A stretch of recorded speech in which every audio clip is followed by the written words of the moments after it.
In the heart of Lagos lived Adaobi, a young woman shrouded in an enigma as captivating as the moonlight on the Epe Lagoon.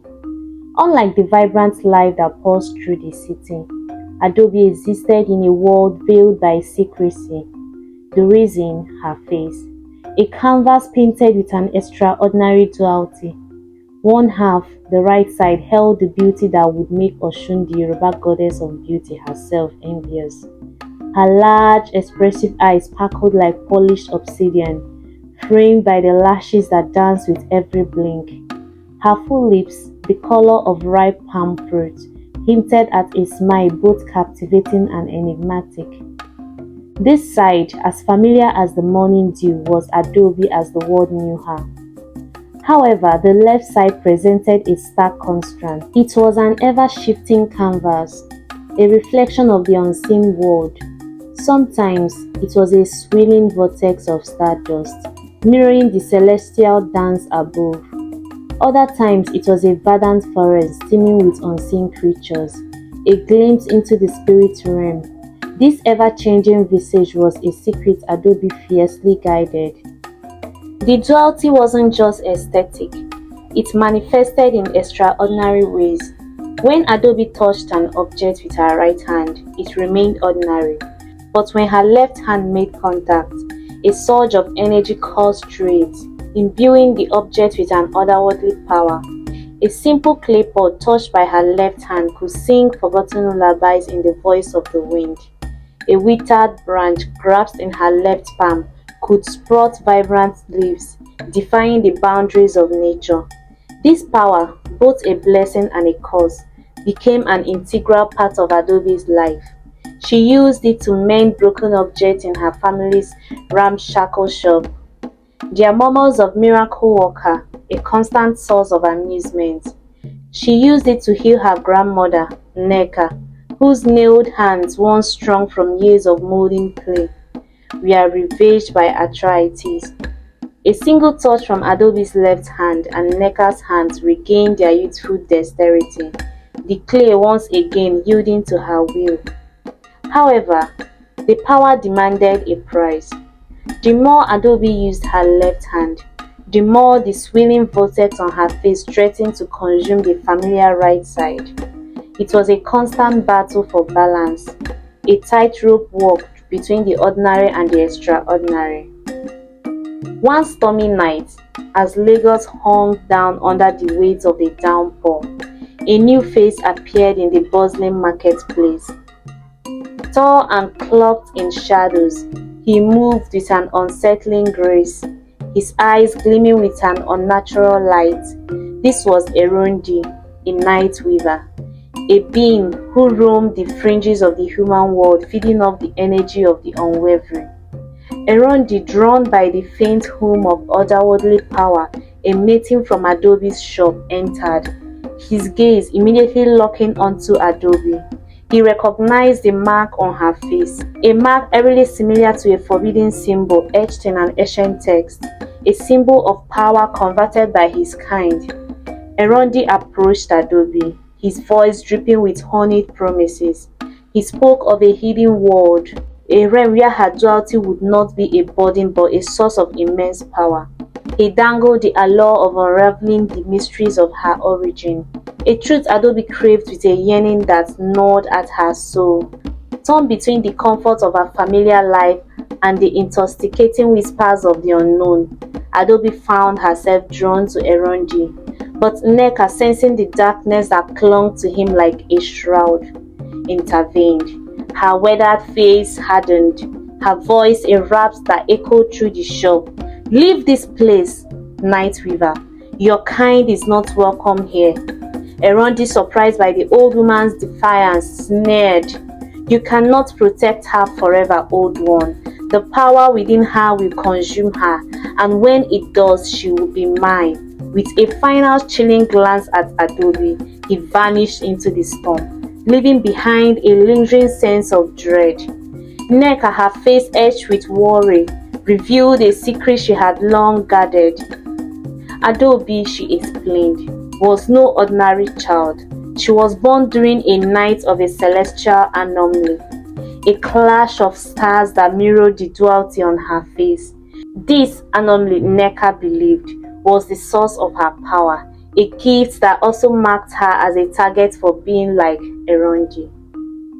Nneka, determined to protect Adaobi, revealed a hidden map etched on a clay tablet, a map leading to Oshobi Forest. A place whispered about in hushed tones was said to be a heaven for mystics and beings attuned to the unseen world. Nneka believed that the wisdom and guidance found there could help Adaobi control her powers and protect her from the Eronji's clutches. The journey to Oshobi Forest was fraught with danger. They traveled by rickety bus, weaving through chaotic Lagos traffic. Their destination, a village nestled on the fringes of the ancient forest. The air grew thick with humidity as they ventured deeper, sunlight struggling to penetrate the dense canopy of leaves. Strange calls echoed through the stillness, the rustle of unseen creatures sending shivers down their spines. Finally, after days of following the cryptic map, they stumbled upon a clearing bathed in an ethereal glow. In the center stood a magnificent baobab tree, its nailed branches reaching towards the sky like ancient. Grasping hands, Nneka, her stepmother faltering with age, pointed towards the tree. "This is it, Adaobi, the heart of Oshobi Forest." As they approached the baobab, a figure emerged from behind the thick trunk, tall and cloaked in white, with eyes that shimmered like moonlight on water. The figure introduced herself as Iyabo, the oracle of Oshobi. Nneka, her voice trembling with respect, explained their predicament. Iyabo spoke, her voice a soothing melody. "Is a sign of an ancient power, a bridge between the human world and the spirit realm. But this power comes with a responsibility, a burden that you must learn to control." Over the next few days, Iyabo became Adaobi's mentor. Under the ancient baobab, Adaobi underwent rigorous training. She learned to meditate, focusing her mind to quiet the swelling vortex on her face. She practiced channeling her energy, learning to control its flow through her dual hands. With each passing day, Adaobi felt a growing sense of control, a mastery over the power that had once threatened to consume her. One evening, as they sat by a crackling fire, Iyabo revealed a shocking truth. Eronji, she explained, was not acting alone.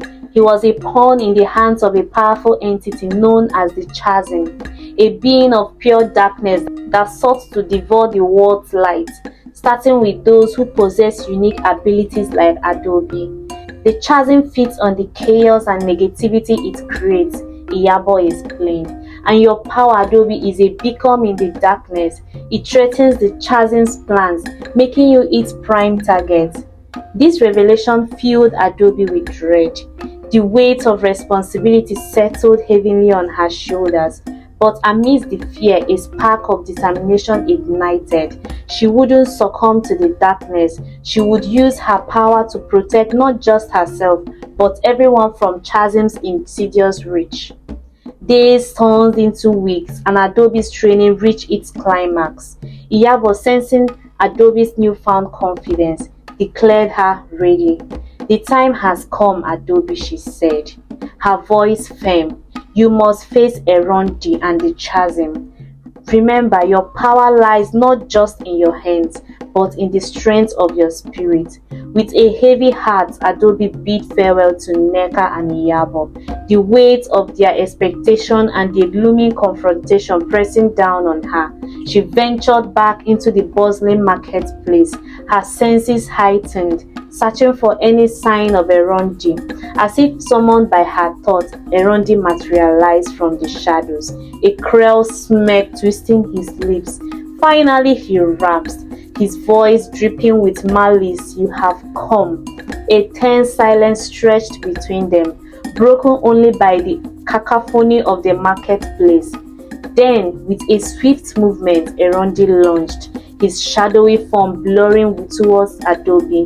Adaobi, drawing upon her training, raised her left hand, Channeling her power, a blinding light erupted, forcing Erondi back. He hissed, his eyes widening in surprise. This wasn't the same vulnerable Adaobi he had encountered before. This Adaobi was in control. The battle raged, a clash of light and darkness amidst the bewildered onlookers. Adaobi, her movements fluid and precise, parried Erondi's attack. She used her right hand to deflect his powers, while her left hand unleashed bursts of energy, pushing him back with each strike. But Erondi was relentless. Fueled by the Chasm's malevolent power, he grew stronger, his attacks becoming more ferocious. Just as Adaobi felt her strength waning, a voice echoed in her mind. "Remember, Adaobi," it echoed, "your power lies not just in your hands, but in the strength of your spirit." With renewed determination, Adaobi closed her eyes, focusing on the teachings of Iyabo. She visualized the light within her, a radiant beacon against the encroaching darkness. When she opened her eyes, they blazed with a newfound power. The swelling vortex on her face momentarily calming, replaced by a serene glow. Raising both hands, she channeled her energy, not with the intent to attack, but to heal. A wave of pure light engulfed Erondi, not burning him but cleansing him. The shadows clinging to him receded, revealing a man with haunted eyes and a weary expression. Erondi stumbled back, disoriented, the darkness he had served for so long dissolving within him. He looked at Adaobi, his face edged with confusion and a flicker of something akin to gratitude. Suddenly, a deep guttural voice boomed from the sky, a voice that sent shivers down everyone's spine. "Foolish girl," the voice roared, "you dare defy me?" A monstrous being materialized above them, its form shifting and contorting like living shadows. This was the Chasm, its true form unveiled in all its horrifying glory. Fear threatened to consume Adaobi, but she stood her ground. She knew now that true power wasn't just about brute force, but about compassion and the unwavering belief in the light. Raising her hands once more, Adaobi channeled all her remaining strength. This time, the light she emitted wasn't just a wave, but a blinding pillar that shot towards the Chasm. The monstrous being shrieked, its form recoiling from the light as if it were searing fire. The light intensified, pushing the Chasm back, forcing it to retreat into the shadows from whence it came. As the light subsided, Erondi, his eyes filled with newfound clarity, collapsed to the ground, the darkness no longer a part of him. The marketplace remained silent, the crowd frozen in awe. Adaobi, drained but victorious, looked around at the stunned faces, a small smile grazing her lips.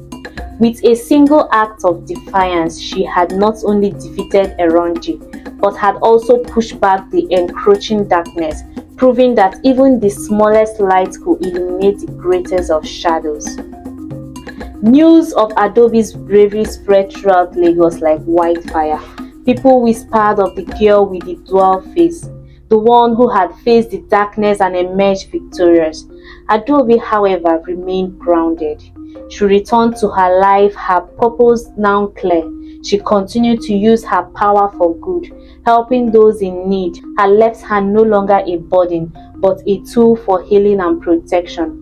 The swelling vortex on her face became a symbol of hope, a constant reminder of the delicate balance between light and darkness. Nneka, her face etched with pride, watched her granddaughter with a newfound sense of peace. She knew that Adaobi's journey had just begun, a journey that would redefine the meaning of duality and illuminate the path for others who walked between the ordinary and the extraordinary. And so, under the watchful gaze of the ancient Iroko tree, the tale of Adaobi of two faces continued, a testament to the enduring power of the human spirit and the unwavering light that resides within us.